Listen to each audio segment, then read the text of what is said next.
முட்டை, தயிர், மைதா யூஸ் பண்ணாமல் ஹெல்த்தியான கேரட் ரவா கேக் எப்படி பண்ணலான்னு பார்க்கலாம். உள்ளே நல்லா ஸ்பாஞ்சியாக இருக்கும். அதுக்கு ஃபஸ்ட்டு ஒரு மிக்ஸி ஜாரில் 1 கப் ரவை, 1/2 கப் சர்க்கரை சேர்த்துட்டு ஃபைன் பவுடராக அரைச்சிக்கோங்க. இது கூடவே 1 கப் துருவின கேரட், 1/2 கப் பால் சேர்த்துட்டு நல்லா ஃபைன் பேஸ்ட்டாக அரைச்சிக்கோங்க.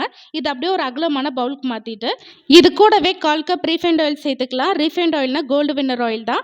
அடுத்து 1/2 teaspoon baking powder, 1/4 teaspoon baking soda, 1 spoon vanilla essence, அப்படி இல்லைனா ஏலக்காய் தூள் சேர்த்துட்டு நல்லா கலந்து விட்டுக்கோங்க.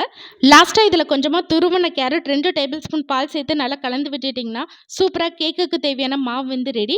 இப்போ பேக்கிங் ட்ரேயில் கொஞ்சமாக எண்ணெய், மைதா மாவு சேர்த்து டஸ்ட் பண்ணி வச்சுருக்கேன். ரெடி பண்ண மாவை சேர்த்துட்டு இதை அப்படியே ஒரு 10 நிமிஷம் ப்ரீஹீட் பண்ண குக்கரில் மாற்றிக்கோங்க.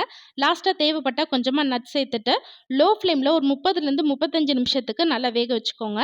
இப்போ கேக் வந்து நல்லா வெந்துருச்சு. இது நல்லா சூடு ஆறணுன்னே இதை அப்படியே பீஸ் போட்டுட்டு சர்வ் பண்ண வேண்டியதான். கண்டிப்பாக இதே மாதிரி உங்கள் வீட்லேயும் ட்ரை பண்ணி பாருங்கள். அடுத்த வீடியோவில் பார்க்கலாம்.